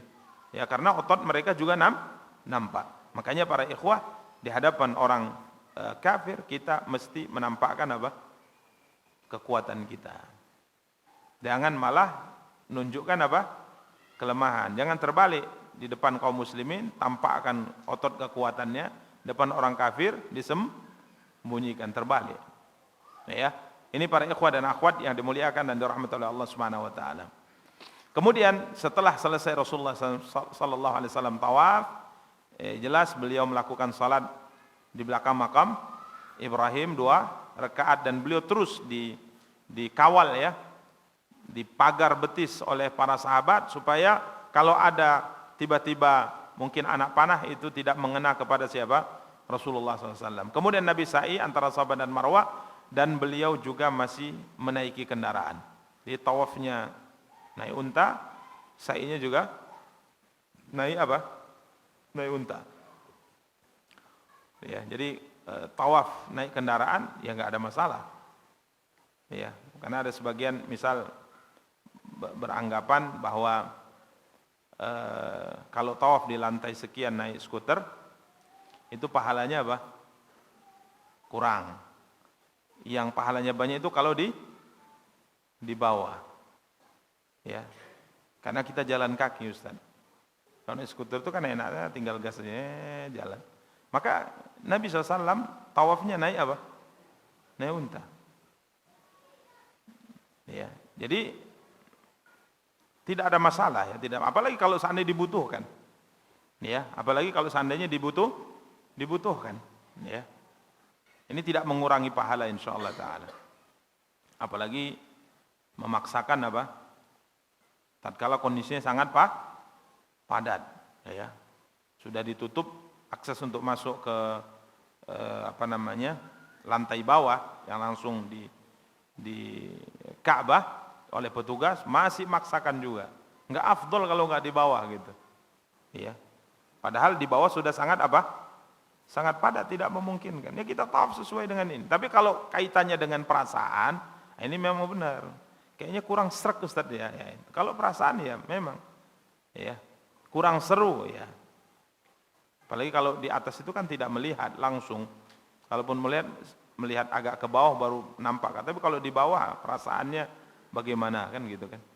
Jadi intinya tawaf dengan menaiki kendaraan itu tidak mengapa insyaallah taala, dan insyaallah tidak mengurangi nilai pahala, apalagi posisinya padat ya, posisinya padat. Ya, demikian para ikhwah dan akhwat yang dimuliakan dan dirahmati Allah. Karena dalam ibadah itu, apalagi ibadah yang tempatnya terbatas, ya, jangan kemudian kita egonya dikedepankan. Ya, seperti mencium hajar aswad. Ya kalau antum sudah bisa mencium, udah langsung keluar gitu. Jangan masukkan kepala lama di situ. Ya kan? Terakhir masalah, yang lain masalah. Ya, kalau sudah padat ya sudah kan gitu kan. Ya, tak perlulah kita melakukan hal-hal yang pada akhirnya menyusahkan orang lain, ya, menyusahkan orang lain. Ya, demikian para ikhwah dan akhwat yang dimuliakan dan dirahmati oleh Allah Subhanahu wa taala. Sampai pada poin pembahasan misalnya pemerintah setempat menetapkan bahwa yang boleh tawaf di pelataran Ka'bah itu yang di bawah itu hanya orang yang ihram. Hanya orang yang ihram, hanya pakai apa? Pakai kain ihram. Kan banyak bertanya, ini bagaimana kalau kami tawaf di bawah di pelataran apa di lantai dasar dekat Ka'bah, tapi kami enggak ihram. Cuman supaya bisa masuk kami pakai baju ihram. Ya, apa hukumnya? Ya. Padahal tidak ihram. Padahal tidak ihram, dia tidak umrah, tapi sekedar ya pakai kain ihram supaya dibolehkan apa? Masuk tawaf di bawah. Apa hukumnya? Nah, kira-kira apa hukumnya? Boleh? Enggak boleh ya? Ya, sepakat aja kita ya, enggak boleh. Taib, kita mengatakan baiknya jangan. Baiknya apa? Jangan. Karena seakan-akan kita mengatakan pada petugas, saya ihram ini kan gitu. Walaupun kita tidak mengatakan secara langsung, itu pendapat ana, lebih tentram. Karena Nabi SAW mengatakan, istafti qalbak, albirru matma'anna ilaihi nafsu wa matma'anna ilaihi alqalbu wal ithmu ma haka fi nafsika wa ma haka fi sadrika aw fi nafsika wa karihta ayattali alaihi nas. Ya, seorang sahabat datang kepada Rasulullah kemudian dia bertanya tentang kebaikan. Maka Nabi mengatakan, "Ji'ta tas'anil bir," kau datang bertanya tentang kebaikan? Ya, katanya. Maka Nabi mengatakan, timbangan kebaikan. Albirru matma'anna ilaihi nafsu wa matma'anna ilaihil qalbu. Kebaikan itu tandanya jiwamu dan hatimu tenang melakukannya. Wal ismu, dosa, mahaka fi sadrik, yang mengganjal dadamu, mengganjal jiwamu, mengganjal hatimu. Engkau tidak tenang melakukannya dan engkau malu kalau itu diketahui orang. Sekarang tatkala kita pakai kain ihram, masuk ke bawah, melewati petugas yang berlapis-lapis itu, kira-kira gimana jantung kita? Nah, masuk gimana jantung kita? Artinya, kalau ketahuan gimana? Gitu.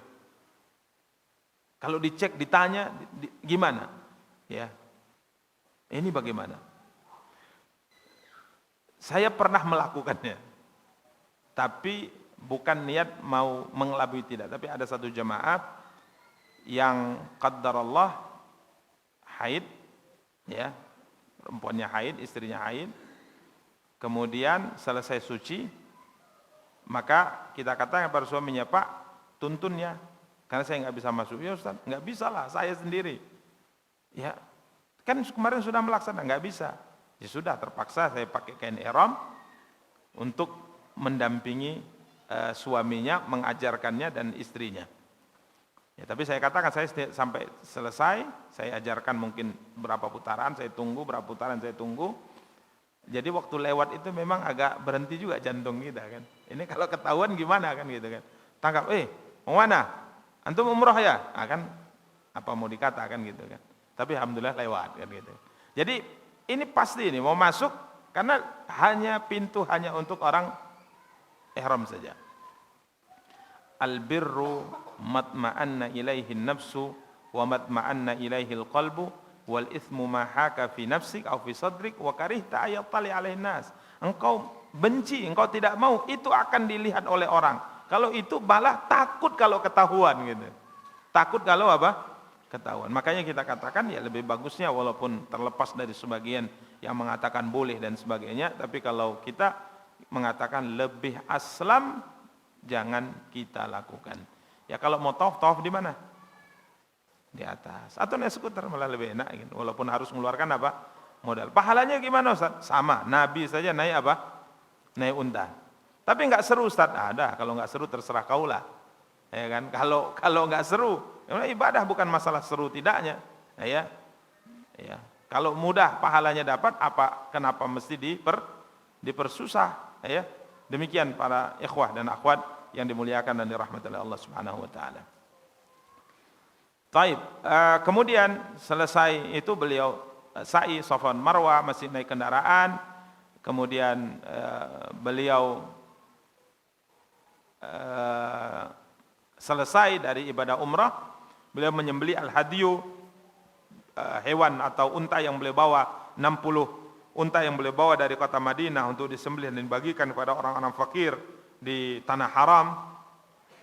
Kemudian setelah selesai, semuanya selesai, Nabi SAW perintahkan beberapa orang sahabat untuk untuk menjaga persenjataan yang di luar tanah haram itu 200 sahabat diperintahkan Nabi di sana. Setelah selesai ini semua, Nabi katakan bergantian, dikirim lagi 200 supaya 200 itu menyelesaikan apa? Ibadah umrahnya masuk ke kota Makkah Al-Mukarramah.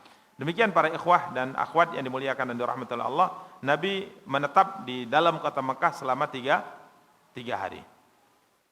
Masuk paginya, masuk pagi, udah hari keempat, mereka mengirim seseorang menjumpai Ali bin Abi Thalib.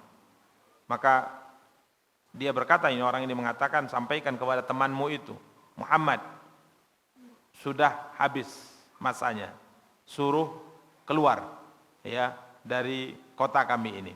Maka Rasulullah SAW, maka Ali menyampaikannya kepada Rasulullah. Padahal ya sudah sekian tahun 7 tahun sudah hijrah ke kota Madinah. Ini adalah kampung halaman. Ya rindunya juga belum hilang. Apalagi kaitannya dengan Masjidil Haram, Ka'bah. Ya, rindunya itu belum hilang. Kita saja kalau pulang ke kampung halaman cukup 3 hari. Nggak cukup kan? Maunya panjang-panjang. Ya, seminggu, 2 minggu. Ya, karena memang kampung halaman itu istimewa. Ya, maka kasihan yang nggak punya kampung halaman nggak punya, kasihan ya. Jadi tidak merasakan bagaimana nikmatnya pulang kampung. Taib, ini Masya Allah. Kemudian Nabi mengatakan kita akan meninggalkan kota Makkah Al-Mukarramah. Kemudian para ikhwah dan akhwat dalam sebagian lain, Huwaitib bin Abdul Uzza datang kepada Rasulullah SAW dengan beberapa orang, rombongan. Setelah berlalu hari ketiga, ini kalau Ali bin Abi Thalib tadi disebutkan pagi keempat, hari keempat. Ini mereka datang di hari ketiga. Maka mereka mengatakan kepada Rasulullah, mereka bertemu langsung dengan Rasulullah, qad inqadha ajaluk fakhrus anna. Ada 3 hari ya Rasulullah, ya Muhammad, ada 3 hari, siap-siap untuk keluar. Maka Rasulullah SAW kala itu mengatakan, apa pendapat kalian jika seandainya kalian tambah lagi waktunya? Kemudian aku melakukan resepsi pernikahan di kota Mekah. Karena beliau baru menikah dengan siapa? Maimunah bintul Harith Al-Hilaliyah. Ya, beliau baru menikah setelah selesai ibadah umrah beliau, tidak sedang ihram, tidak sedang ada rangkaian ibadah umrah, artinya sudah tahallul. Kemudian beliau menikahi siapa? Maimunah bintul Harith sebagai apa istilahnya? Utusan, mak comblang adalah Abu Rafi'.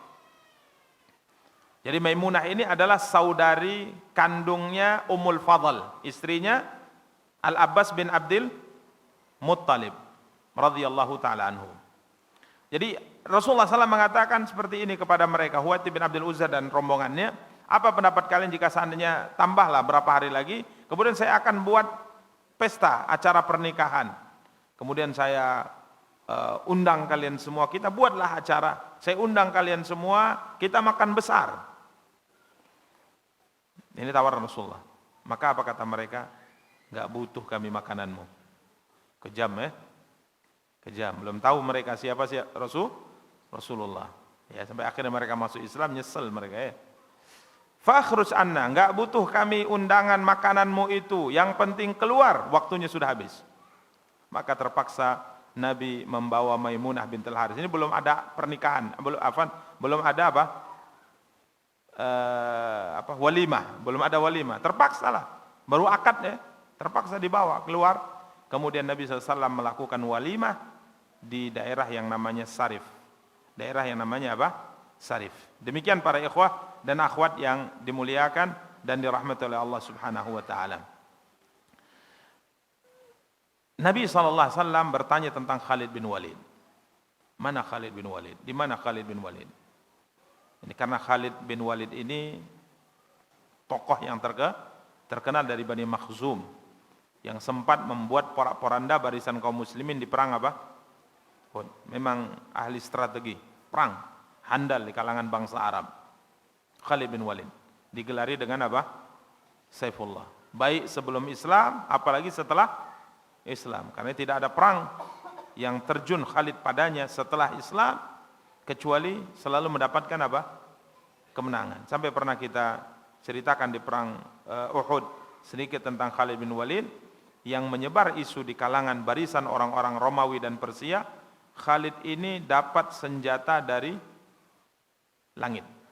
Jadi Muhammad, nabinya, menerima senjata dari Tuhannya, kemudian pedang senjata ini diberikan kepada Khalid bin Walid. Sehingga dia diberi gelar pedang Allah terhunus, pedang Allah yang terhunus. Saifullah al-Maslul.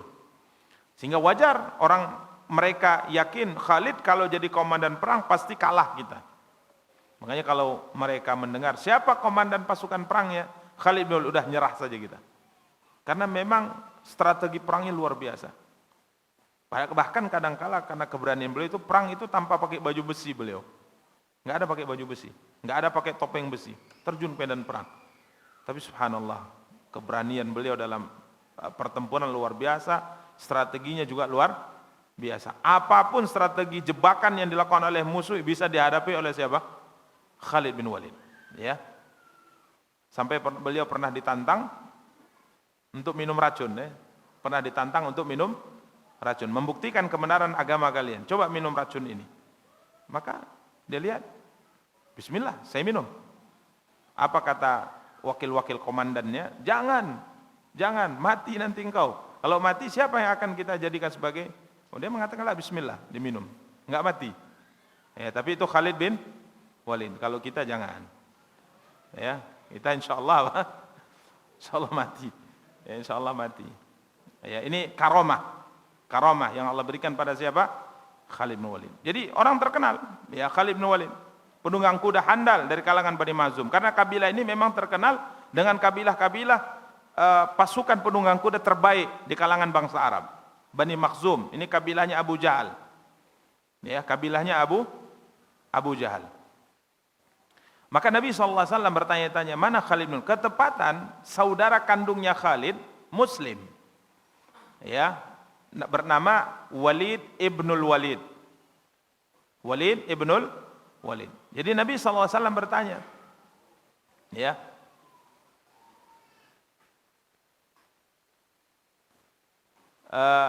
mana Khalid bin Walid? Mana Khalid bin Walid? Maka sang saudaranya ini kirim surat cinta kepada Khalid bin Walid. Lembut sekali bahasanya yang menggugah hati Khalid untuk masuk ke dalam Islam. Ini metode dalam berdakwah, ya. Bukan dengan kata-kata kasar, celaan. Beliau mengatakan dalam suratnya, Bismillahirrahmanirrahim, amma ba'du. Fa inni lam ara ajab min dhahabi ra'yika 'anil Islam wa aqluka aqalak.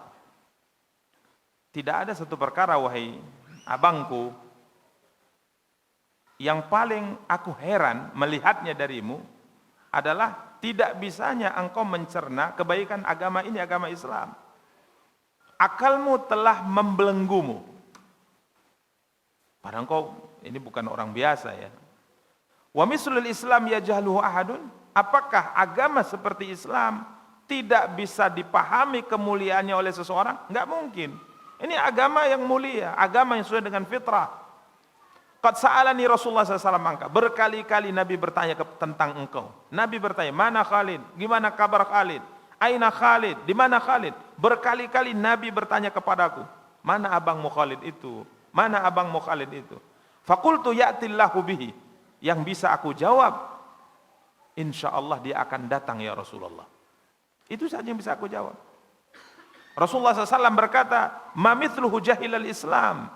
Sebenarnya orang secerdas, sepintar Khalid tidak akan mungkin tidak tahu kehebatan Islam. Seandainya kehebatannya, semangatnya, strategi perangnya digunakan untuk membela Islam melawan orang-orang musyrik, tentunya ini akan menjadi kebaikan yang besar baginya. Dan kalau itu yang dia lakukan, walaqaddamnahu ala ghairi, sungguh kami akan lebih mengutamakan dia dari yang lainnya karena kehebatannya.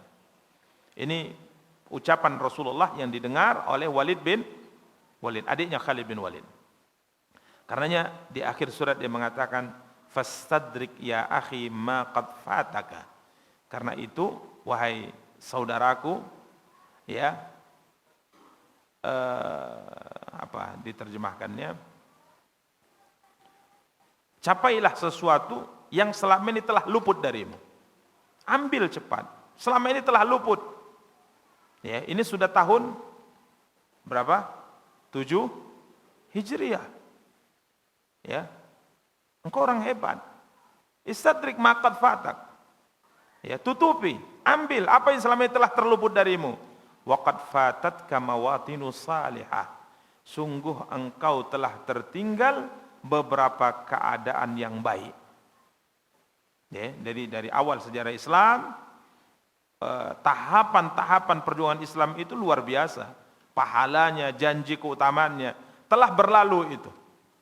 Ini kalau seandainya engkau tidak cepat, maka akan terlewat semuanya. Ini pesan sang adik kepada abangnya Khalid bin Walid. Waqad fatatka mawatinu salihah. Engkau telah terluput banyak keadaan-keadaan baik ya selama ini. Makanya jangan ditunda-tunda. Ayo segera. Ini dalam suratnya. Maka Khalid mengatakan, tatkala surat ini sampai dan aku baca, nasyidtu lil khurud wa zadani raghbatan fil Islam. Akhirnya tumbuh semangatku untuk mendatangi Muhammad dan keinginanku untuk masuk Islam semakin besar. Berarti selama ini ada ketertarikan dalam Islam, tapi mungkin motivasinya saja yang kurang. Datang surat ini, maka azamnya, tekadnya untuk masuk Islam semakin besar. Kemudian akhirnya beliau pun masuk Islam sebelum keberangkatan Rasulullah SAW menaklukkan kota Mekah. Ya, kala itu beliau bersama dengan Amr bin As, maka Nabi SAW tatkala melihat mereka datang, sungguhnya kota Mekah telah melepaskan jantungnya untuk kalian. Ini orang-orang telah masuk Islam nih, Khalid, Amr bin As, kemudian Abdullah bin Rabi'ah, ada 3 orang. Disebutkan bahwa kota Mekah telah melepaskan jantungnya untuk kalian. Ini orang-orang hebat telah masuk ke dalam Islam. Demikian para ikhwah dan akhwat yang dimuliakan dan dirahmati oleh Allah Subhanahu wa taala. Kemudian tatkala Nabi dan rombongan hendak meninggalkan kota Mekah, maka beliau diikuti oleh anak perempuan Hamzah bin Abdul Muttalib, namanya Umarah. Umarah binti Hamzah ibn Abdul Muttalib radhiyallahu taala anhuma. Dia mengejar Rasulullah, masih kecil ya anaknya, mengejar Rasulullah SAW, kemudian mengatakan, ya am, ya am, ya am, paman, paman ikut, paman ikut. Ya, fatanawalaha Ali. Maka Ali langsung menggendong anak ini, karena ini adalah anak daripada pamannya Hamzah bin Abdul Muttalib. Dia ambil, waqala li Fatimah, kemudian dia berkata kepada istrinya Fatimah, dunaki ibnata ammiki ihmiliha. Ya, ambil wahai Fatimah, ini adalah anak perempuan pamanmu, asuh dia. Tiba-tiba datang Zaid bin Harisah, Ja'far bin Abi Thalib, 2 orang datang mengatakan bahwa kami yang lebih layak mengasuh anak Hamzah, bukan kamu. Hatta tartafa'at aswat. Ali mengatakan, kok kalian pula? Iya, karena hubungan saya dengan Hamzah adalah ini. Ja'far, Hamzah adalah ini saya. Ali mengatakan, enggak, saya duluan, saya juga sepupunya. Akhirnya hampir suara mereka meninggi ya, bertengkar untuk memperebutkan siapa lebih layak mengasuh siapa? Umarah. Ini Masya Allah ya, sebuah akhlak yang bagus. Tatkala kita memiliki saudara dan saudara tadi punya anak, saudara kita meninggal dan dia punya anak, atau paman kita meninggal dan dia punya anak, berarti anaknya masih kecil ini disebut anak ya yatim. Maka mereka berlomba-lomba untuk apa? Mengasuhnya. Ya, mengasuhnya. Karena mengasuh anak yatim itu pahalanya sangat besar. Apalagi mengasuh anak yatim yang ia bahagian daripada keluarga kita, yang kita mungkin pamannya, ya, yang kita mungkin pamannya atau sepupunya. Maka ini Masya Allah mereka lakukan ini. Ya, di hari tatkala kebanyakan kita terkait dengan hal yang seperti ini kita sia-siakan. Maka Rasulullah SAW tatkala melihat mereka berebutan untuk siapa yang lebih bertiga orang, Ali bin Abi Thalib, Zaid bin Harisah, Ja'far bin Abi Thalib. Maka Rasulullah SAW melihat mereka bertengkar, suara mereka meninggi. Maka Rasulullah SAW bersabda, halummu aqdi bainakum fiha. Jadikan aku sebagai pemutus. Ya, kata Rasulullah. Maka Ali mengatakan, saya pertama kali yang mengambilnya ya Rasulullah dari mereka berdua. Ini hujah Ali. Alasan Ali kenapa dia lebih berhak. Saya pertama kali menggendongnya, saya pertama kali mengambilnya. Kemudian dia adalah anak perempuan dari pamanku, Hamzah bin Abdul Muttalib. Ali adalah Ali bin Abi Talib bin Abdul Muttalib. Artinya dia adalah anak daripada pamanku, berarti sepupu siapa?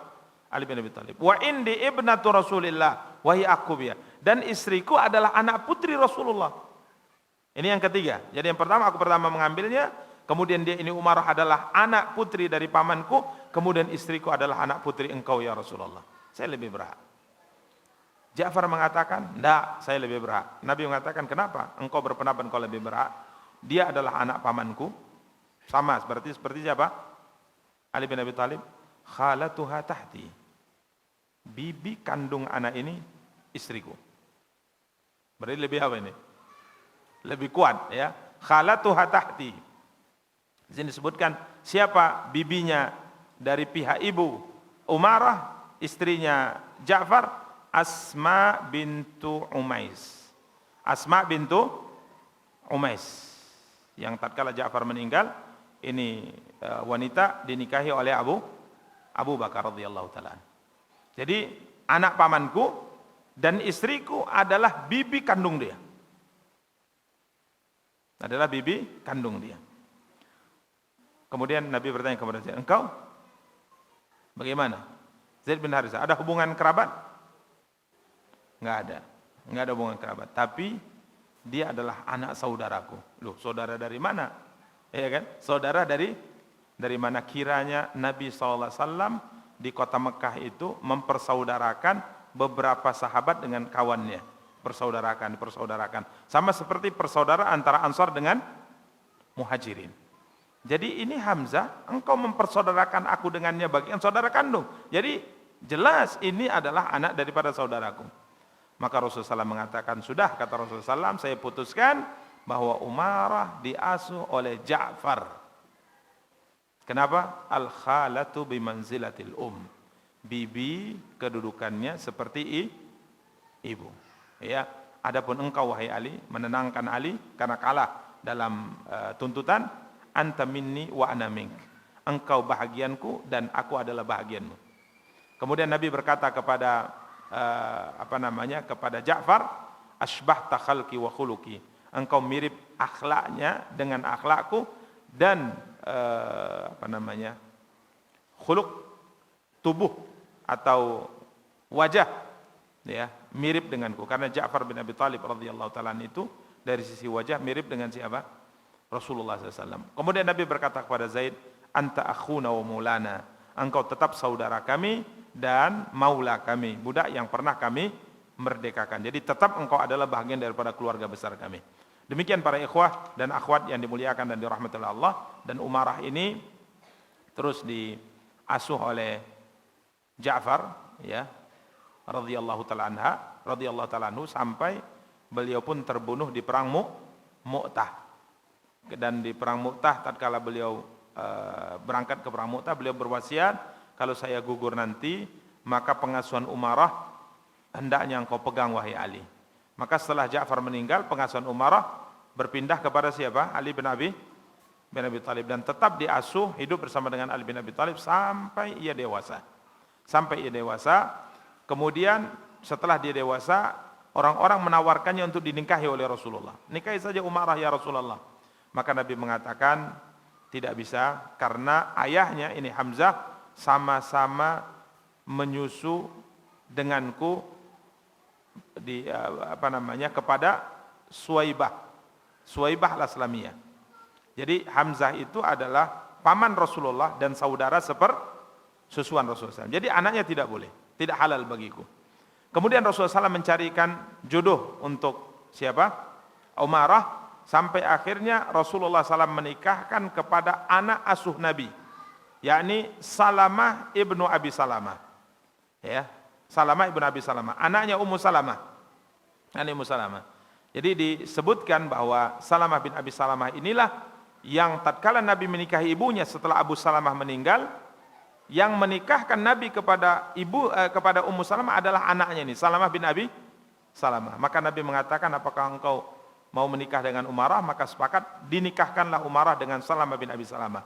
Kemudian Nabi mengatakan, hal jazaitu Salamah, sudahkah aku membalas kebaikan Salamah? Maksudnya, dulu dia dengan sukarela menikahkan ibunya kepadaku, sekarang saya carikan jodoh untuk dia yang bagus, yakni Umarah binti Hamzah bin Abdul Muttalib. Aku sudah membalas kebaikan siapa? Salamah. Demikian para ikhwah dan akhwat yang dimuliakan dan dirahmati oleh Allah Subhanahu wa taala. Selesai, kemudian terakhir kita bacakan secara singkat, kita baca semuanya tentang masuk tahun 8 Hijriah ya. Masuk tahun 8 Hijriah, di tahun ini, di tahun 8 Hijriah, tepatnya di awal tahun ya, di awal tahun 8 Hijriah, wafatlah anak putri Nabi SAW yang paling besar, bernama Zainab bintu Rasulullah SAW, yakni istrinya Abul As ibnu Rabi. Ini adalah anak putri Nabi yang paling besar, yang paling tua. Dan dari pernikahan ia dengan As bin Abi Rabi, ya, dikaruniai beberapa anak, di antara yang perempuan Umamah. Ini kalau dalam hadis, ini anak yang selalu ya, yang anak perempuan ini, yakni Umamah binti Abil As bin Rabi, waktu kecil selalu digendong oleh Nabi tatkala Nabi SAW salat. Digendong oleh Nabi tatkala Nabi salat. Kalau beliau menangis digendong oleh Rasulullah SAW. Kemudian Umamah ini anaknya Zainab, cucunya Nabi SAW, dari putrinya Zainab ini, setelah besar dinikahi oleh Ali bin Abi Thalib. Tepatnya setelah wafatnya Fatimah. Berarti Fatimah meninggal, Ali kemudian menikahi siapanya? Siapa Fatimah? Keponakan Fatimah, yakni Umamah bintul As bin Abi Rabi' radhiyallahu taala anhunna wa ardhahun. Kemudian para ikhwah dan akhwat yang dimuliakan dan dirahmati oleh Allah Subhanahu wa taala, ada beberapa kejadian yang berikutnya insyaallah kita lanjutkan pada pertemuan akan datang. Insyaallah kita akan bahas poin pertama di awal-awal tahun 8 Hijriah, diharamkannya khamar. Kemudian insyaallah masuk Islamnya Khalid bin Walid dan beberapa temannya, Amr bin As, kemudian Utsman bin Talhah radhiyallahu taala anhum wa ardhahum.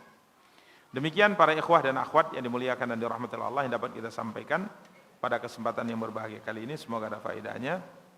Kita cukupkan pembahasan dengan doa kafaratul majlis. Subhanakallahumma bihamdika asyhadu an la ilaha illa anta astaghfiruka wa atubu ilaik. Wassalamualaikum warahmatullahi wabarakatuh. Ada pertanyaan? Baik, tafadhal.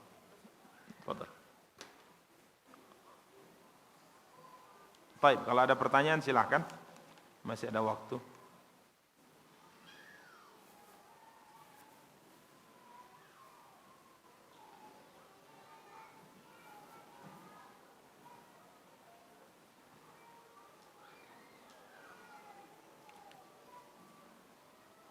Baik, pertanyaan terkait dengan umrah ya.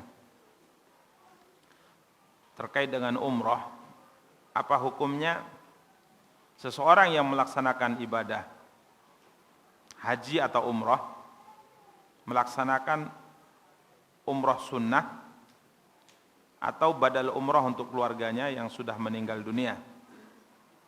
Atau bolehkah kita melakukan umrah sunnah atau badal umrah dalam satu kali safar?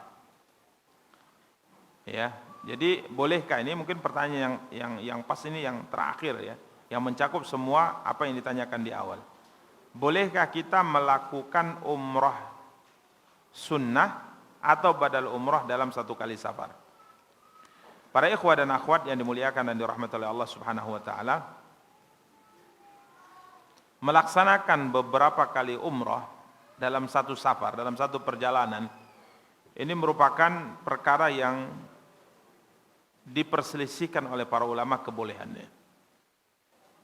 Ya, kita berangkat umrah, kemudian kita setelah selesai melaksanakan ibadah umrah, besoknya atau mungkin ada luang selama kita masih di kota Mekah, kita kemudian ambil miqat, keluar dari tanah haram, imma ke Hudaybiyah atau ke Masjid Aisyah.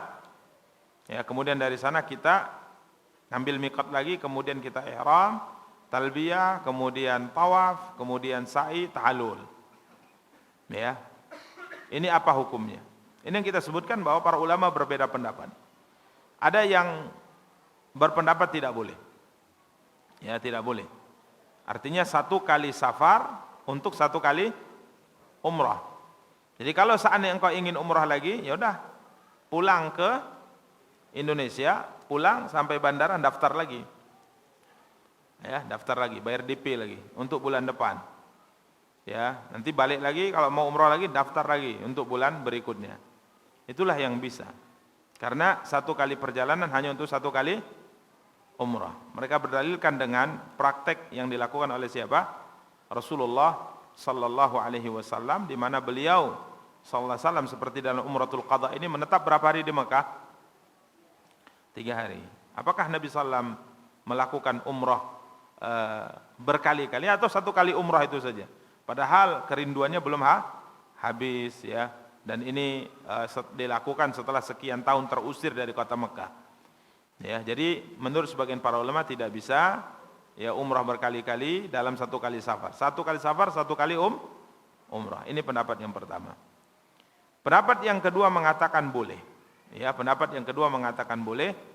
Ya, apalagi dikaitkan dengan zaman sekarang, orang mau umrah itu butuh biaya yang besar ya. Mau umrah butuh biaya yang besar, maka wallahu alam sebagian ulama mengatakan boleh dengan beberapa keumuman. Ya, dalil umum seperti misalnya Allah berfirman wa atimul hajja wal umrata lillah, sempurnakan haji dan umrah untuk Allah. Nabi mengatakan tabi'u bainal haji wal umrah. Ya, lakukan umrah pertama, lanjutkan lakukan umrah yang kedua, ketiga dan seterusnya. Walaupun di situ tidak disebutkan apakah satu kali safar atau berkali-kali safar. Tapi intinya ini dalil dipakai para ulama sebagai keumuman bolehnya umrah berkali-kali. Ya. Jadi ini ada khilaf di kalangan para ulama. Namun yang kita ingatkan adalah jangan berlebihan. Kalaupun mengambil pendapat yang kedua, jangan berlebihan. Karena ada sebagian satu hari itu bisa 5 kali. Namanya umrah mumpung. Ya, sampai balik lagi, sampai balik lagi, sampai balik. Jadi satu hari 5, hari kedua 5 kali. Bahkan jadi bangga dia. Berapa kali umrah kemarin? 50 kali. Masya Allah. Masya Allah. Mantap, 50 kali. Gitu. Jadi jangan berlebihan. Ya, jangan berlebihan. Kalau ambil pendapat yang kedua, karena dengan berkali-kalinya kita itu ada banyak hal yang kita tinggalkan. Seperti misalnya sholat di Masjidil Haram itu, sholat, tawaf, itu pahalanya luar biasa, ya pahalanya luar biasa. Ya, karenanya wallahu taala alam, para ikhwah dan akhwat yang dimuliakan dan dirahmati Allah, mengambil salah satu di antara dua pendapat ini tidak ada masalah. Ya, tidak ada masalah. Ini adalah perbedaan di kalangan para ulama ya. Tanyakan mungkin secara khusus kepada seorang ustadz, apalagi kalau dia pembimbing dalam perjalanan umrah tadi, tanyakan ini bagaimana hukumnya. Ya, kalau ia menyatakan dengan dalil dan kita tenang dengannya bahwa boleh, ya lakukan tidak masalah. Tapi kita sarankan, kita ingatkan jangan berlebihan, ya jangan berlebihan. Karena kadang-kala kita mengejar sesuatu, akhirnya terluput dari kita beberapa hal. Ya, mengejar beberapa hal, terluput banyak hal. Contoh misalnya karena sudah lelah kali, sampai 4 kali satu hari, besoknya nggak bisa ke masjid lagi. Ya, lelah, capek, demam kan gitu kan. Tapi kalau tidak berlebihan, mengambil pendapat para ulama, ya ini apa namanya, pembahasan fikih yang terjadi perselisihan di kalangan para ulama. Wallahu taala alam. Ustaz, ada pertanyaan dari pemirsa Rosa TV, Ustaz. Ya. Apa hukumnya melakukan akad nikah di dekat Ka'bah atau di dalam kurung tepat di halaman Ka'bah dalam kondisi sedang melakukan umroh, Ustaz? Kalau sedang ihram tidak boleh. Kalau sedang ihram itu adalah berniat untuk melakukan ibadah umroh. Ya, artinya dia belum tahallul, belum selesai sa'i, tawaf dan sebagainya. Ya, artinya belum tahallul, maka hukumnya haram. Maka Nabi SAW menikahi Maimunah bintul Haris al-Hilaliyah ini. Ada riwayat Abdullah bin Abbas mengatakan beliau menikahinya dalam keadaan ihram. Ini kata Abdullah bin Abbas, dan ini kesalahan kata para ulama, penukilan Abdullah bin Abbas. Yang benar Maimunah sendiri bercerita, Abu Rafi sebagai mak comblangnya bercerita bahwa Nabi menikahi Maimunah, Nabi telah tahallul. Jadi kalau sedang dalam ibadah umrahnya, artinya belum tahallul, berangkat ihram dari Madinah, ihram dari Madinah. Taib, labbaika Allahumma umrah dari Dzulhulaifah. Naik bus ke kota Mekah. Istirahat di rest area. Ketemu dengan wanita Arab Badui misalnya. Jatuh cinta, nikah, enggak boleh, haram. Enggak boleh. Ya, itu tidak boleh. Tapi kalau sudah tahallul boleh. Cuman pertanyaannya, ini kan lagi tren ini. Akadnya di Masjid Nabawi, akadnya di Masjidil Haram. Ya, yang kita dengar info-infonya ya bisa difasilitasi untuk hal seperti itu. Tapi ketahuilah para ikhwah dan akhwat, nikah di Masjid Nabawi enggak ada keutamaannya. Nikah di Masjidil Haram enggak ada keutamaan. Nikah di Indonesia dapat 1 pahala, di Masjid Nabawi 1000 pahala, enggak ada itu. Enggak ada. Bahkan para ulama mengatakan, adakah keutamaan nikah di masjid dengan nikah di kantor KUA? Enggak ada keutamaannya. Nikah di masjid enggak ada keutamaannya. Ya Ustaz, ada sebagian kalau di masjid kan berkausat, akhirnya pernikahannya bertahan sampai mati. Enggak juga, banyak orang nikah di masjid 2 hari cerai. Jadi enggak ada itu. Keutamaannya tidak ada. Yang ada takutnya berbangga-bangga malah. Wah, di publish ke medsos. Akadnya di mana? Di pelataran Masjid Nabawi. Wah, nampak akadnya. Saya nikahkan engkau dengan anak putri saya, maharnya 50 gram emas, 150 gram emas, 1 ton emas, dibayar tunai atau dibayar kredit. Nampak itu, ya, dipublish. Ini takutnya berbangga-bangga seperti itu. Tapi kalaupun seandainya dilakukan, hukum aslinya sah-sah saja, boleh. Selama aturan-aturan syariat dipenuhi di sana, tapi tidak ada keutamaannya. Tidak ada apa? Keutamaannya. Ya, demikian. Wallahu ta'ala a'la wa alam. Ustaz, satu lagi Ustaz. Saya mau nanya, kalau ada yang menghina Islam atau mempercandain Islam, lalu saya tersenyum atau ketawa karena itu, apakah saya masih seorang muslim atau apakah saya masih seorang muslim karena saya sudah tertawa? Antum tertawa, Islam tadi dilecehkan. Antum tertawa, yang bertanya ini tertawa atau yang menghadapi ini tertawa karena senang dengan lecehan tadi, sepakat dengan lecehan tadi, atau tertawa akan ada tertawa kecut. Senyum-senyum pahit. Ya kalau antum senang, bisa-bisa ini. Islam dilecehkan, antum senyum, senang. Oh, ada yang mewakili saya gitu kan. Wah, ini bahaya. Ini bahaya. Tapi kalau antum tertawa tapi tertawa pahit kita bilang tadi, kecut tadi, artinya sebuah istilah yang tertawa tapi merasa mau membantah tapi nggak sanggup, melawan tapi bagaimana, kan gitu kan. Ini tentunya tidak membatalkan keislaman seperti ini. Ya, karena kadangkala dalam beberapa kondisi kita nggak bisa jawab. Ibarat kata Imam Syafi'i, lastu adimal jawab walakin ya'ba al-asadu an tujibal kilam. Sebenarnya bukan aku tidak punya jawaban, tapi seekor singa itu nggak mau meladeni seekor anjing. Bukan aku tak ada jawaban. Masa kastaku turun? Ya. Jadi kadangkala kita nggak menjawab itu karena memang tidak bisa dijawab, tidak pantas dijawab, atau buang-buang energi menjawab. Sehingga kita hanya ya senyum kecut saja. Tapi kalau seandainya senyum ketawa karena ridha dan bahagia Islam dilecehkan, ya tepuk dada antum, muslim ke antum. Bahkan seharusnya bentuk pengingkaran kita yang minimal, ingkari dengan hati dan tinggalkan tempat itu. Ini minimal. Wa idza ra'aital ladzina yakhudu fi ayatina fa'arid anhum hatta yakhudu fi haditsin ghairi, kata Allah.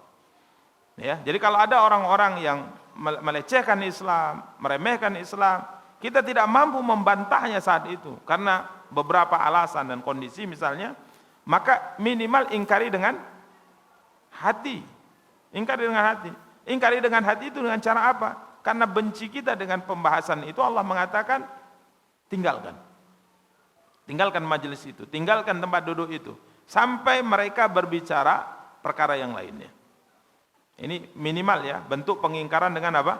Dengan hati. Jangan sampai kita melihat kemungkaran, ya kan minimal dengan hati Ustaz, tapi duduk saja di situ.